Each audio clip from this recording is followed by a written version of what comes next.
This is actually documented. In 1979, Ellen Langer ran a study. She took elderly men, average age 75, put them in an environment designed to simulate 1959. Everything around them reflected who they were at 55 years old. 1 week later, their posture changed. Their grip strength improved.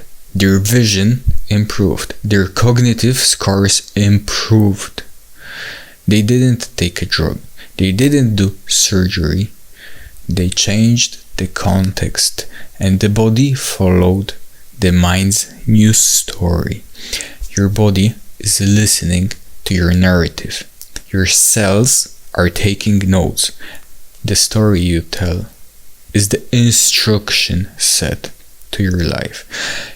You are already editing reality with your mind, but you're doing it wrong.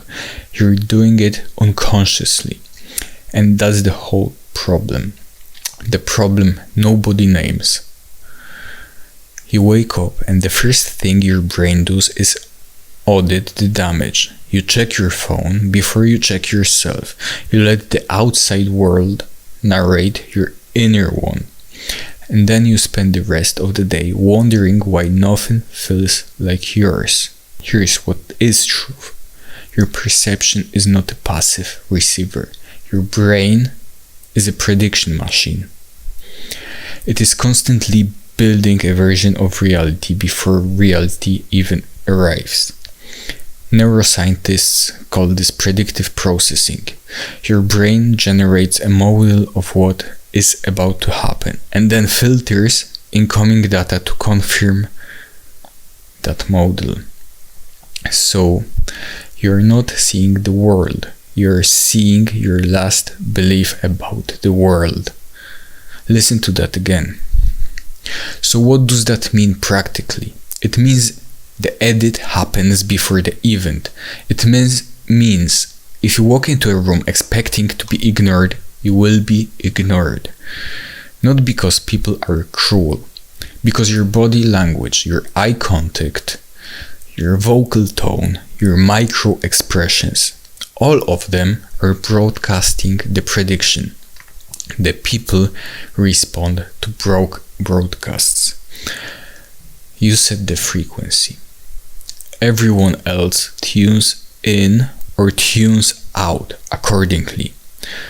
So the Leviathan here is not doubt. Everybody talks about money like it's the enemy, but it's not the enemy. The enemy is the unexamined assumption running in the background like a process you forgot to close. You don't know it's there. You think you're thinking freely. You're not.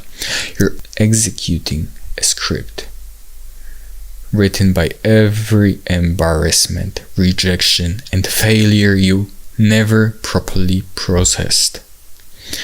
That script is your current reality editor. And right now, it's editing against you. So, most people try to change results. Wrong order. You will do it in the right order. You change results by changing the signal you emit, your frequency. You change the signal by changing the assumption underneath the signal. You don't fix the fruit. You fix the root. And the root is always a belief about what is possible for someone like you. That phrase, someone like you, this is the cage. You built it. You can dismantle it. How to actually do this? No BS. Find the calmest moment of your day. Not when you're hyped, not when you're caffeinated and motivated on some kind of a wave. The calm moment. The moment where you don't know what to do with yourself. The moment of quiet before you reach for your phone, before you ring a friend. Nah, in that moment, ask yourself one question. What am I expecting to happen today? Not what do I want. What am I actually expecting? Write it down if you have to. Look at the expectation, because that expectation is the edit. That is the filter your brain is about to run every interaction through. Now you don't have to force positivity. Forced positivity is its own lie, and your nervous system knows it. What you do is introduce a question mark into the assumption. Instead of today is going to be the same garbage, you say, I don't actually know what today is going to be. That's it. That's the first edit. You're not lying to yourself. You're removing the false certainty of the negative prediction. You are creating a gap. And in that gap, something different becomes possible. People try to change habits. Habits are apps. You cannot run new apps on a corrupt operating system.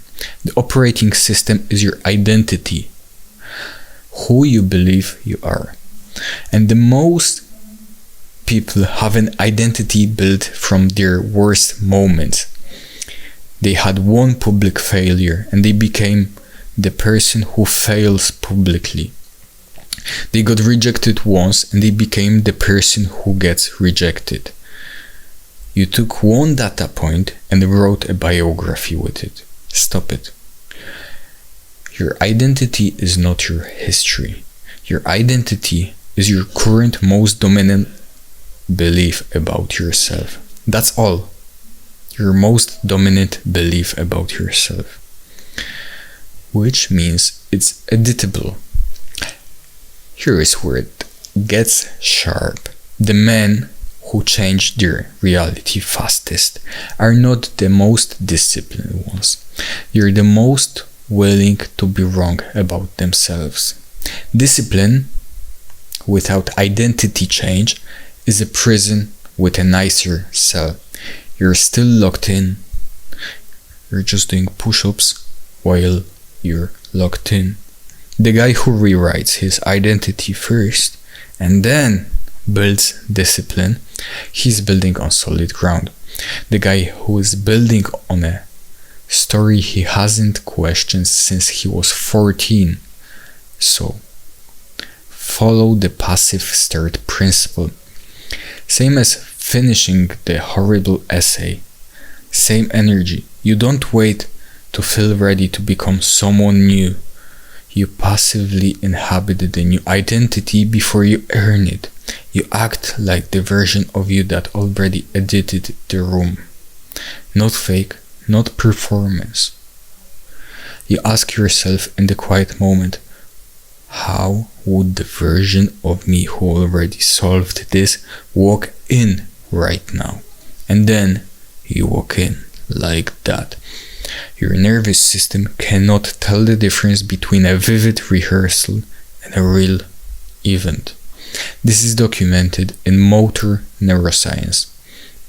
Athletes who mentally rehearse precise movements show measurable physical improvement.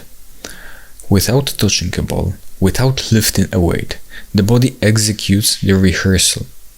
You're the athlete. Your life is the sport. So, what you're actually fighting? You're not fighting laziness. You're not fighting bad luck.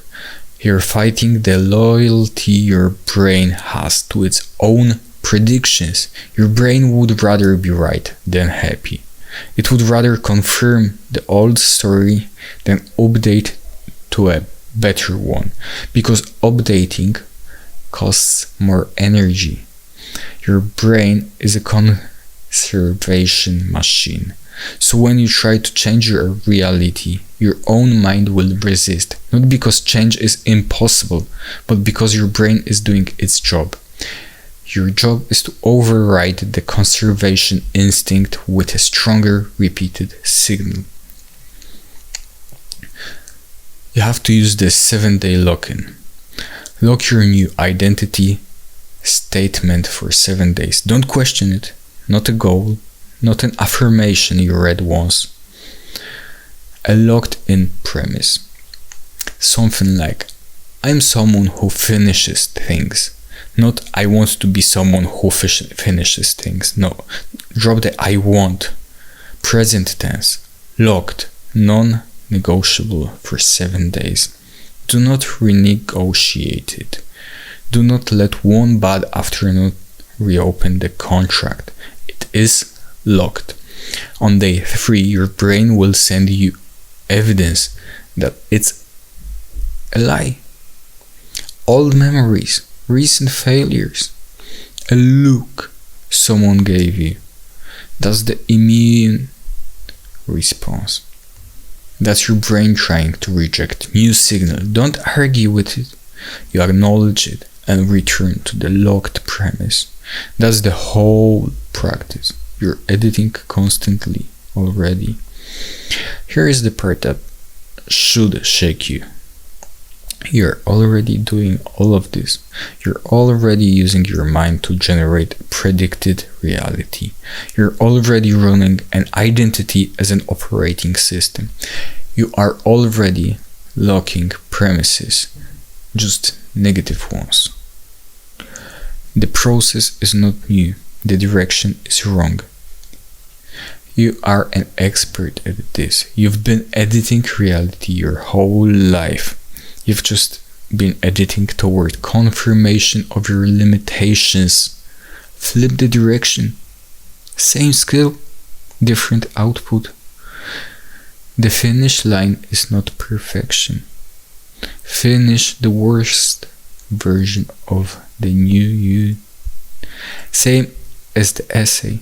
Step into the worst, most uncertain, most unpolished version of who you're becoming. Make it easy for yourself.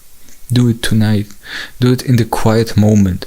Do it without waiting for the feeling to arrive first. Because the feeling does not arrive before the action. The feeling arrives inside the action. You start walking. The certainty shows up mid-stride. Not before, never before. Mid-stride. Just like they update the iOS constantly. You will be able to update as you go, but you will have to release already. The world does not respond to what you want. The world responds to what you transmit. The world responds to who you are. Start being something different. The edit begins now.